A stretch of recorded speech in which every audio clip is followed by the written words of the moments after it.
I'd like to introduce Richard Johnson to give our first talk of the second session this morning. He's a founding director and chief scientific officer of Upperton Pharma Solutions, which is a UK-based CDMO. Richard graduated from Warwick University with a PhD in biochemistry and was part of a management buyout team that founded Andaris Limited. In 1999, the key bit, Richard founded Upperton and has overseen significant growth and expansion over the past 25 years. Today, he's going to talk to us about the opportunities and challenges of using spray drying to engineer particles for inhaled delivery. So, over to you, Richard. Thank you very much for that kind introduction.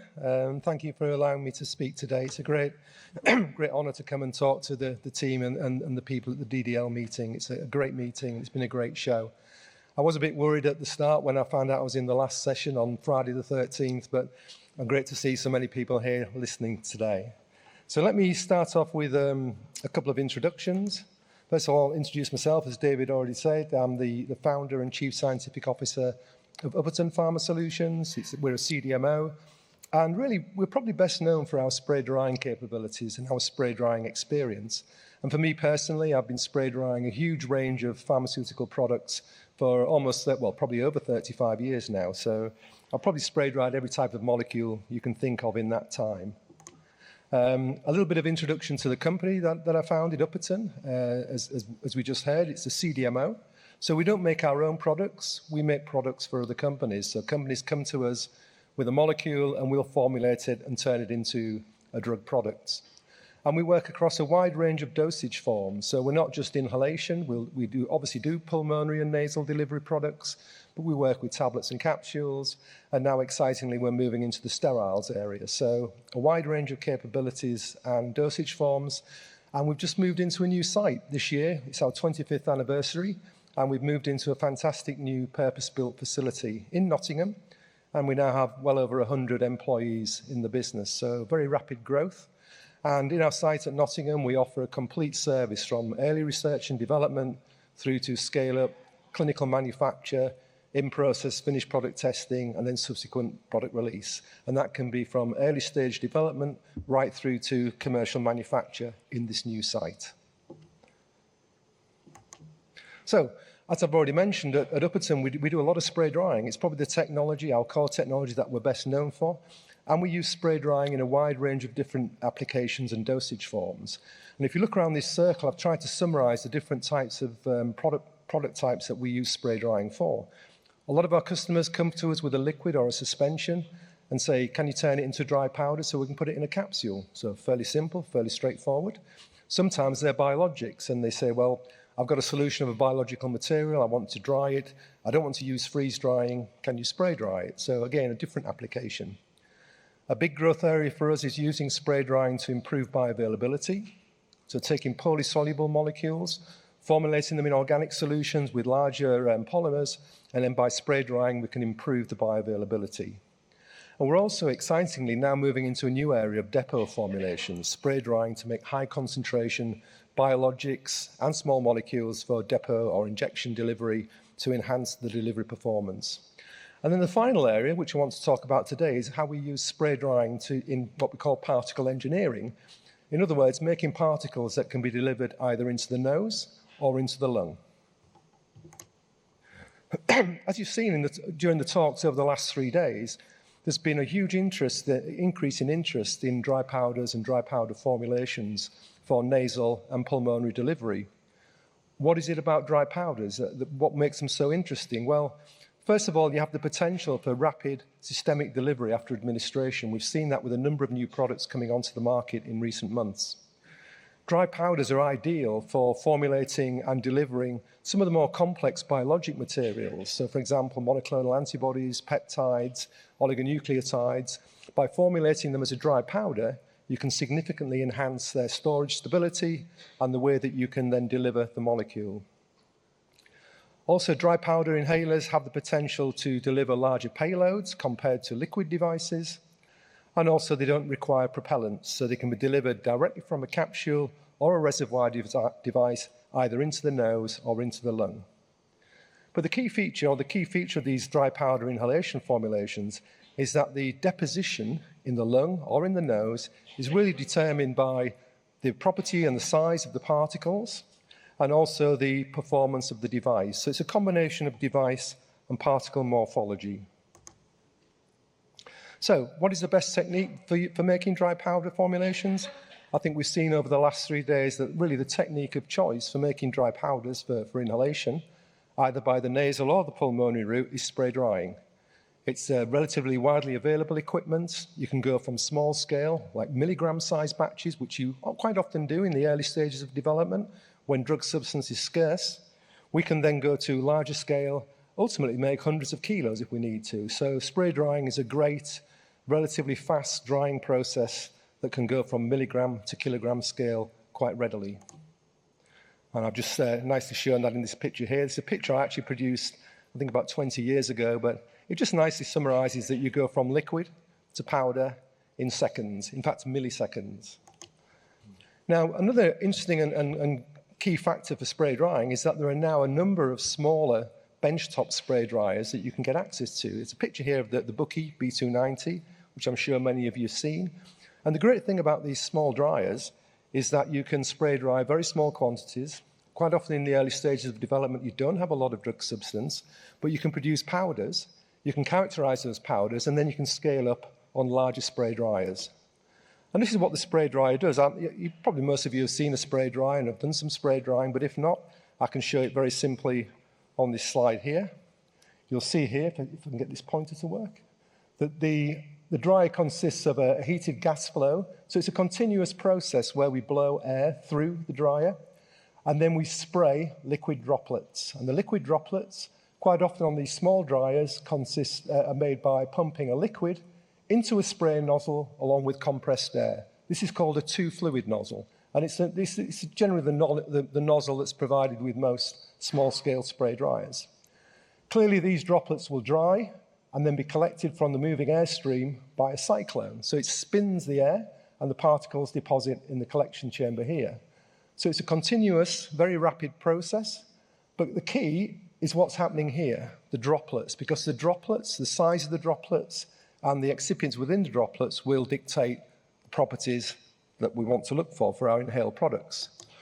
So some other key features of spray drying that I want you to bear in mind as we go through the talk, because it's not always apparent, especially to some of our customers, but these key features will allow us to engineer or make particles of the right size and shape.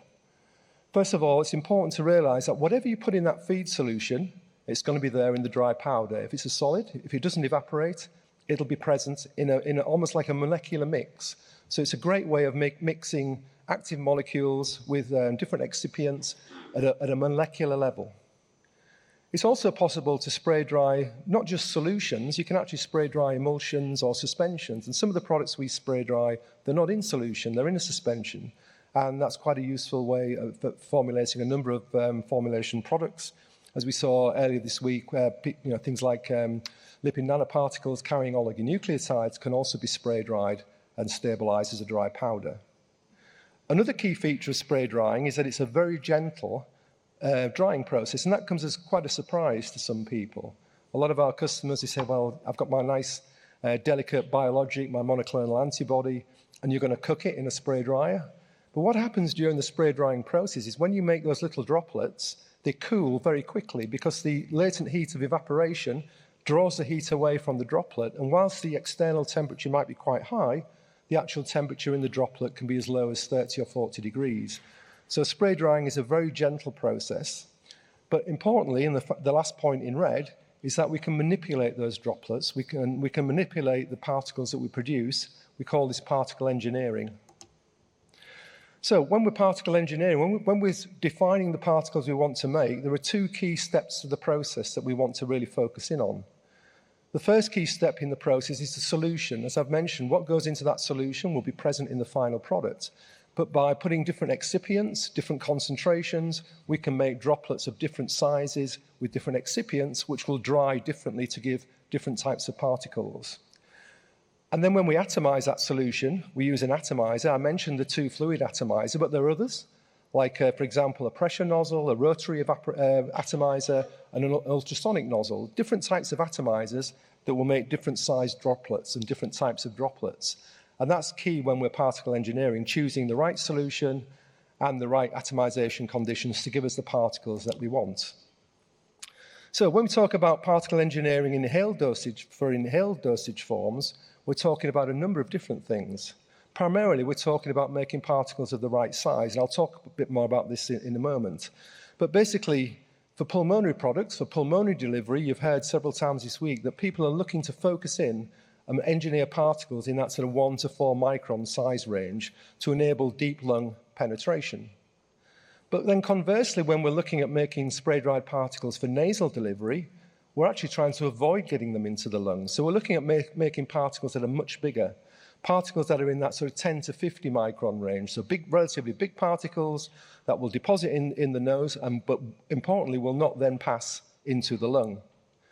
There are other aspects of particle engineering that we can achieve with spray drying. For example, we can change the surface properties, and that's really important for some of these inhaled products where we need good particle dispersion. So by changing the surface properties and also changing, for example, the bulk density and how these particles aerosolize and how they fly into the lung or the nose has a big impact on product performance. Finally, we can also alter, during the drying phase, we can alter the surface morphology. We can change how particles dry. If we dry them quickly or we dry them slowly, the surface morphology will change. And again, that can really impact on the aerodynamic performance of the particles that we're making. So clearly, one of the key aspects is making particles of the right size, as I've mentioned. For pulmonary delivery, we're looking at those particles in the 1 to 4 micron range. And for the larger nasal particles, we're looking in that sort of 10 to 50 micron range. But in particular, when you look at the regulation, look at the pharmacopoeia, there's actually a mention in there for nasal powders that you need to minimize the amount of particles below 10 micron. This is coming back to the challenge of reducing the amount of particles that can potentially go into the lung.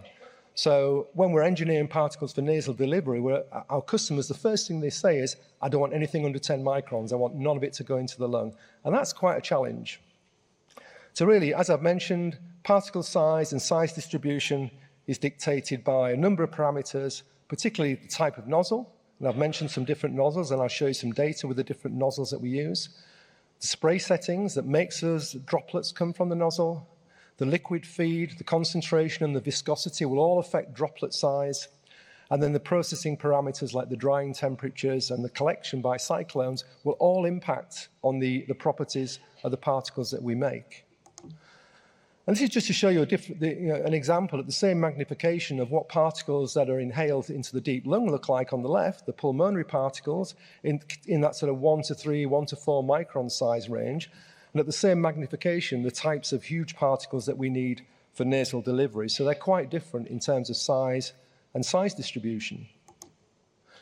When we first started looking at engineering particles for nasal delivery, we immediately ran into a challenge.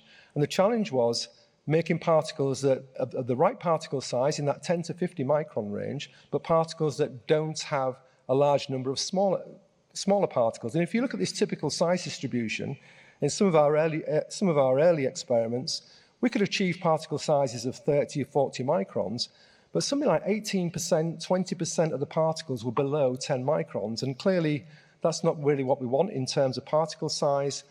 And we found we couldn't really get much better than this with a two-fluid nozzle, because the way the two-fluid nozzle atomizes, it creates a stream of liquid which breaks up into droplets, but you get the primary droplets, but you get something called satellite droplets. And these are little tiny fines, and it's very difficult not to make these or to have these present in your product.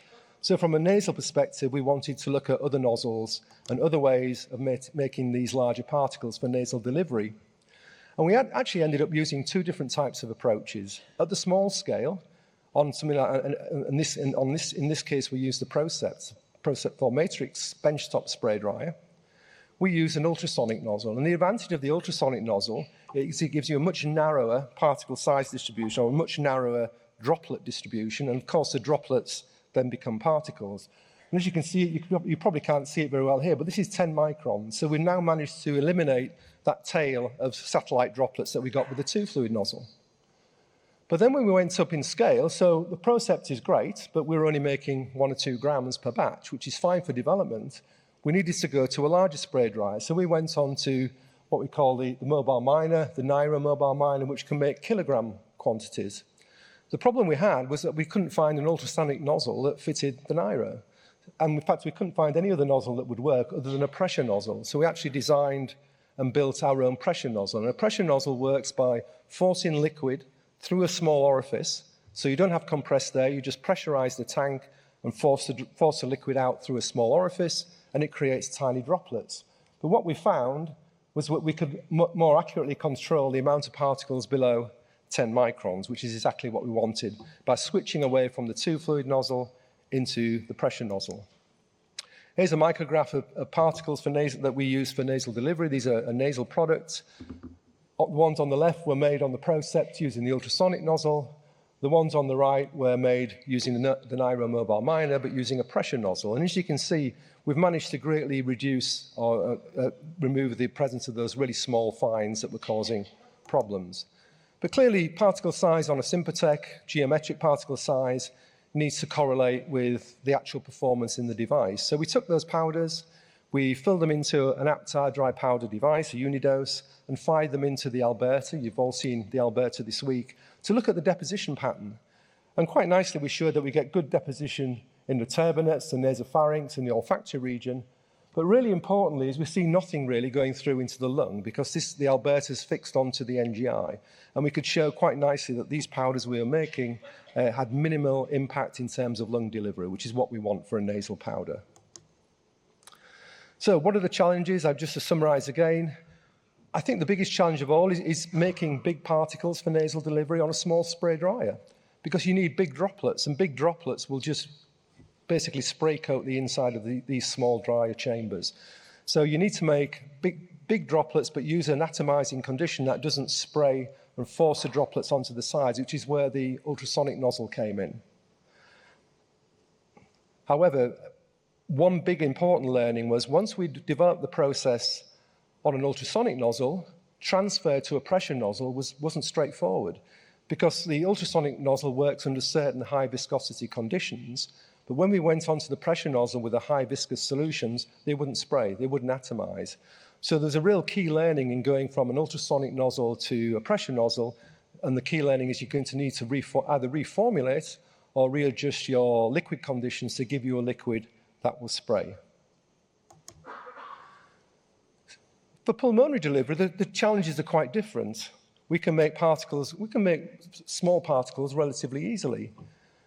The challenge comes in collecting them. As we spray dry on a small spray dryer, we make these sort of nice particles in the sort of 1 to 3, 1 to 4 micron size range, and you can collect them quite readily. But when you go onto a larger spray dryer, which is really designed to make larger particles, collecting small sub-5 micron particles becomes difficult, and your yields can drop dramatically. So we can make nice small particles. The challenge on scale-up in particular is collecting them.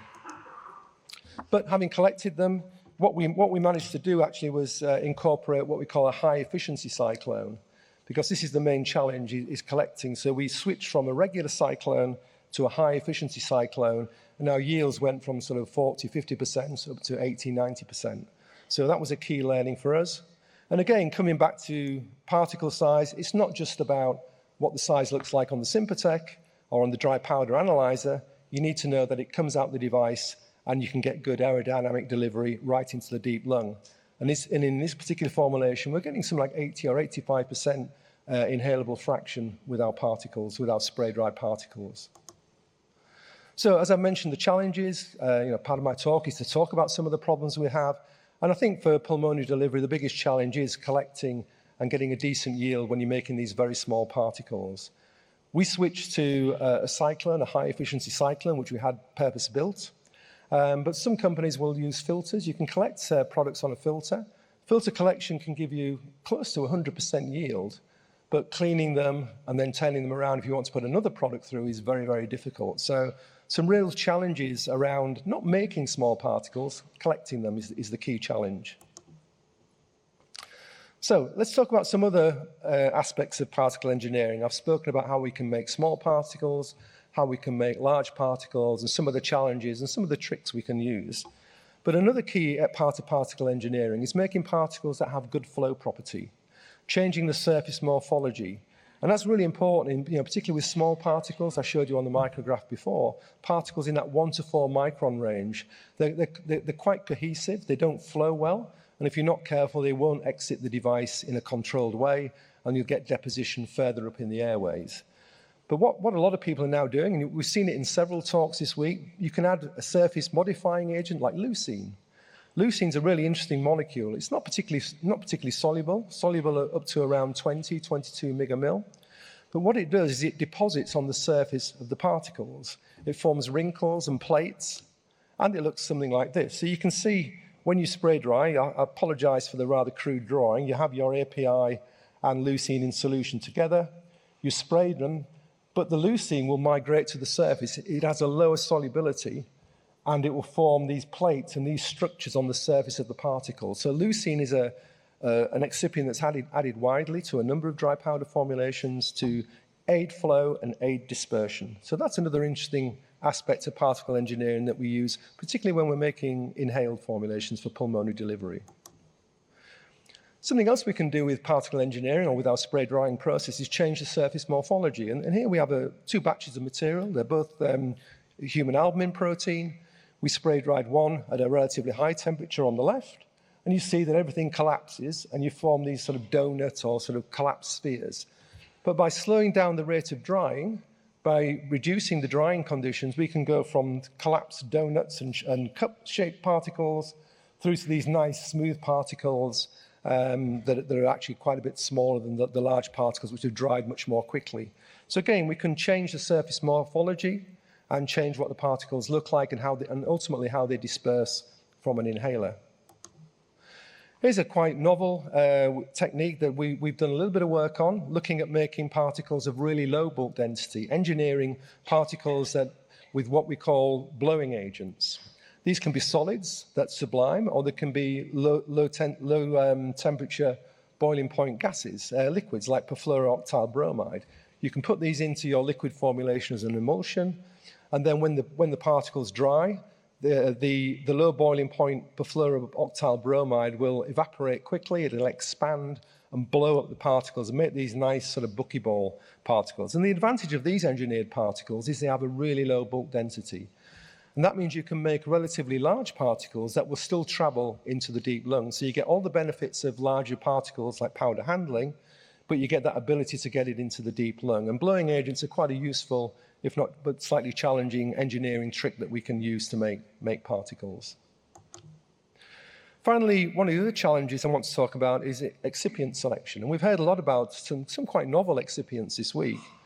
But the challenge is, most of our customers come to us and the first thing they say is, I want to use excipients that are on the FDA ingredients database. I don't want to use anything new or novel. I want to use approved excipients for nasal or pulmonary delivery. But the problem is when you actually look at that list of excipients, particularly when you're developing a spray-dried formulation, there's probably less than 10 really useful excipients that you can use in a pulmonary formulation. Compare that to nasal delivery, where maybe you've got more like 20 different excipients you can use. So it's quite limited. We're quite constrained if we're going to just use excipients that are on that database. By contrast, if you look on the FDA database for ingredients and put in oral delivery, there's well over 1,000 different excipients. So I think one of the big challenges when we're engineering particles and formulating our customers' products is the fact that there's not a lot of excipients we can work with. We're sort of almost spray drying with one hand tied behind our backs. However, there are excipients that are not on the database, which are still being used, and I would recommend that if you need a certain excipient in your product, don't be afraid to put it in. And trailose and leucine are good examples. These don't appear on the FDA database of inactive ingredients for pulmonary or nasal products, but you'll see them used time and again in the clinic. So it's perfectly fine to use excipients that are not on the FDA database, but it just means you might need to do some additional toxicology work, for example, some local tolerance studies, covering the amount delivered and the frequency of dosing. But if you need these excipients to make your product work, then you should use them. So, conclusions, particle engineering, pitfalls and some of the challenges. I think, from my perspective, I think spray drying is emerging as the method of choice. for creating drug excipient particles for nasal and pulmonary delivery. So hugely flexible technology that can create or engineer particles with a wide range of different properties, different sizes and different morphologies. However, when we're engineering our particles, we need to be mindful that not all formulations and processing parameters are readily transferred. So when we go from small experimental spray dryers, we should always be bearing at the back of our mind, how am I going to scale this up? How am I going to get this ultrasonic nozzle onto a larger spray dryer, for example? So you need to be always mindful about scale up and the commercial viability of the process that you're developing. And finally, the choice of excipients. As I mentioned, there isn't a great deal of choice. There isn't a large range of excipients. But don't be scared or afraid to use excipients that are not on the database list, that are on the FDA list. But I'd recommend using excipients that have been used in other routes of administration, so for example, intravenous administration, and also excipients that are precedented, i.e. they're already in clinical trials. So excipients like leucine, excipients like Trailose, they're not on that database, but they are present in other formulations and they are being used in the clinic today. So that's a whistle-stop description on some of the work we do at Upperton, developing these nasal and pulmonary formulations, and thank you very much.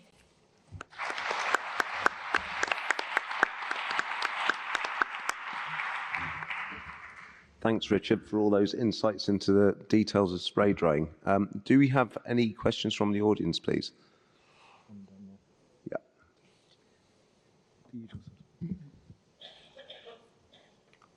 Thanks, Richard. That was terrific, and I'm really impressed with the way that you've summarised it.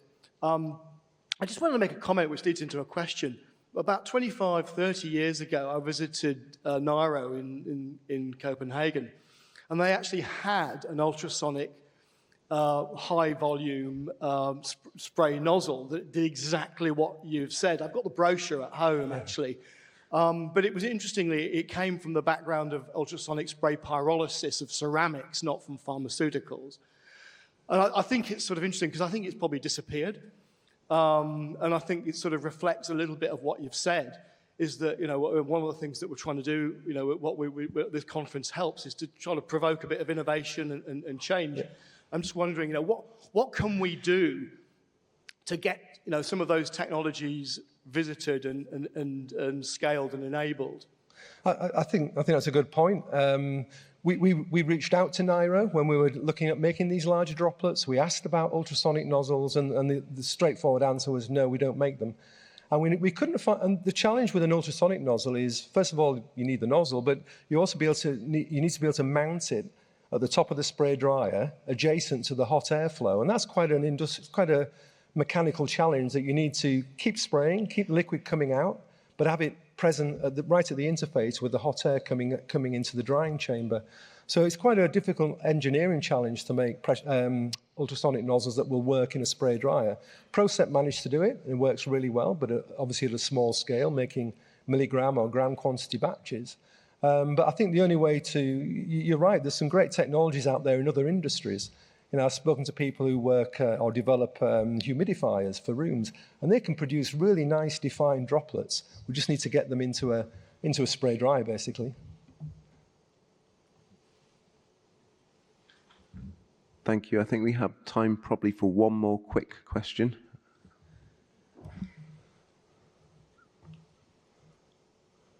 Thank you. Thank you for the informative talk. I just have a question about the additional toxicology tests that you mentioned about the unapproved experience. Could you describe more from your experience what kind of toxicology tests you need? First of all, I'll start that answer by saying I'm not a toxicologist. I'm more of a formulator, but we do have a regulatory team that guide our customers through that journey. Primarily, you're looking at localized, you want to look for the avoidance of any local intolerance in the nasal cavity. So, for example, you'll make placebo powders that don't contain the active, which can then be sprayed quite often into non-human primates, and then you'll look at the nasal physiology and look for any signs of irritation or damage across the nasal membrane. So those are the sort of studies that you're looking at, basically making placebo batches or making batches that don't contain your active, and then looking to see any signs of local intolerance, local irritation, local damage to tissues, both on a single dose and then on repeat dosing as well. And quite often, one of the species of choice is a non-human primate. Okay, thank you very much, Richard.